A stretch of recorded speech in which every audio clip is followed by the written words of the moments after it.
అందరికీ నమస్తే అండి. ఈ చిరంజీవి గారి పైన ట్రోల్స్‌కి సంబంధించి అదే చిరంజీవి గారు తొక్కేస్తాడు.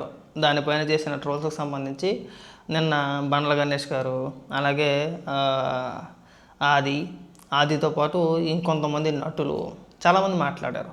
నేను అనుకున్న ఫస్టు ఈ సోషల్ మీడియాలో జరిగే రచ్చను తీసుకొచ్చి వీళ్ళు మీటింగ్‌లో పెట్టి ఇది ఇంకా పెద్దది చేస్తున్నారేమో అనుకున్నాను కానీ తీరా ఆ ట్రోల్స్ చూసిన తర్వాత నాకు అర్థమైంది ఏంటంటే వాళ్ళు స్పందించడంలో తప్పులేదు అనిపించింది. ఎందుకంటే సోషల్ మీడియాలో చిరంజీవి గారిని అంత దారుణంగా ట్రోల్ చేశారు.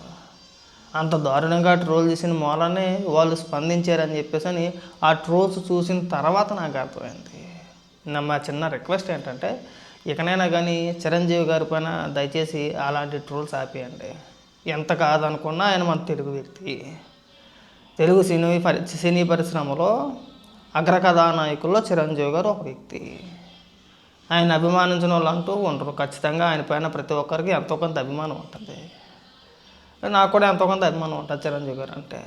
కానీ ఆ ట్రోల్ చూసిన తర్వాత నాకు కొద్దిగా బాధ కలిగింది. మరీ అంత దారుణంగా ప్రతి ఒక్కరిని కూడా ఈయనే తొక్కేసాడు, ఈయనే తొక్కేసాడు, ఈయనే తొక్కేసాడు. ముఖ్యంగా రాజశేఖర్ గారిని కావచ్చు, రాజశేఖర రెడ్డి గారు కాదు, హీరో రాజశేఖర్ కావచ్చు, లేదంటే హీరో వేణు, అలాగే ఉదయ్ కిరణ్, ఇంకొంతమంది సుమను, ఇలా కొంతమందిని తీసుకొచ్చి ఒక బ్యాక్గ్రౌండ్ మ్యూజిక్ కూడా పెట్టి ఇది ఇది అవెంజర్ సినిమాలో కూడా ఒక సీన్ ఉంటుంది. ఇలా చిటికెత్తే అందరూ మాయమైపోతారు అనమాట. తానస్ అనే వ్యక్తి ఆ మనులన్నీ కూడా సమీకరించి తన చేతికి పెట్టుకొని ఒక చిటికేయగానే ఒక సగం మంది అంటే లోకంలో ఉన్న సగం మంది చనిపోతారు, ప్రపంచంలో ఉన్న సగం మంది చనిపోతారు. అలా ఏంటంటే చిరంజీవి గారు ఫోటో పెట్టి అక్కడ ముఖం పెట్టి ఒక ఫేస్ ఒకటి ఎడిట్ చేసి ఆ ఫేస్ని అక్కడ తగిలించి చిరంజీవి గారు చిటికేయగానే కొంతమంది హీరోలు ఆవిరైపోతున్నట్టు, ఇది ఈ అవెంజర్ సినిమాలో ఎలా అయితే ఆవిరైపోతారో అదేవిధంగా ఆవిరైపోతున్నట్టుగా ట్రోల్ చేశారు. అవి చూసిన తర్వాత కొద్దిగా బాధ కలిగింది. దయచేసి అలాంటి ట్రోల్స్ వద్దు.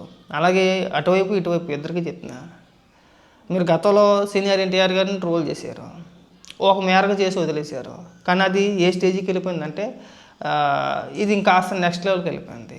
నేను ఆ రోజు ఖండించాను, ఈ రోజు ఖండిస్తున్నాను. ఏ రోజైనా ఒకటే మాట్లాడతా, ఫ్యాన్ వార్లు వద్దు. వాళ్ళ కోసం వాళ్ళ కోసం మనం ఇక్కడ అమనాబూతులు తిట్టుకొని మన అమలక్కలను తిట్టుకొని వాళ్ళ కోసం అసలు ఎవరికే సంబంధం లేదు. ముక్కు ముఖం తెలియదు. వీడికి ఇద్దరికి పరిచయం ఉండదు. ఈ ఫ్యాన్ వార్ చేసే బ్యాచ్ ఎవరైతే ఉన్నారో వీళ్ళిద్దరికి ముక్కు పరిచయం కూడా ఉండదు.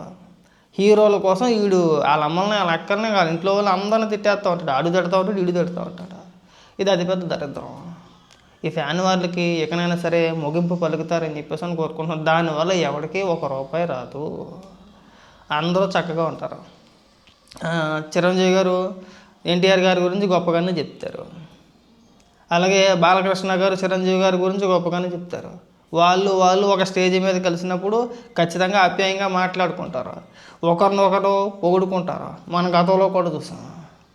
ఒక చిన్న మీటింగ్లో అనుకుంటా, ఏదో వేదిక పైన బాలకృష్ణ గారిని నన్ను పెట్టి ఒక సినిమా ప్లాన్ చేయండి అంటే బాలకృష్ణ గారు చిరంజీవి గారు అన్న మాటలకి ఖచ్చితంగా చేద్దామని చెప్పేసి అని బాలకృష్ణ గారు అంటారు.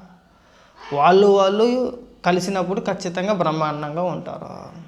చిరంజీవి గారైనా, బాలకృష్ణ గారైనా, వెంకటేష్ గారైనా, నాగార్జున గారైనా వాళ్ళంతా బాగానే ఉంటారు. ఇక్కడ అభిమానులు ముసుగులో మనం గుదులాడుకోవడం, మనం కొట్లాడుకోవడం, మనం బూతులు తిట్టుకోవడం, లేదంటే మేము బాలకృష్ణ గారిని అభిమానిస్తే మీరు బాలకృష్ణ గారిని ట్రోల్ చేయడం, లేదు మీరు చిరంజీవి గారిని అభిమానిస్తే మేమేమో చిరంజీవి గారిని ట్రోల్ చేయడం. మేమంటే నేను కాదు, చెప్తున్న ఉదాహరణకి. ఇదైతే పద్ధతి కాదు. ఎక్కడైనా ఇలాంటి ట్రోల్స్కి ముగింపు పలికితే బాగుంటుంది. నిజంగా అది చూసిన తర్వాత నాకు అనిపించింది, నిన్న ఆ కార్యక్రమంలో వాళ్ళు మాట్లాడడంలో తప్పు లేదు అని చెప్పేసి అని అంత ఘోరంగా ట్రోల్ చేశారు చిరంజీవి గారిని.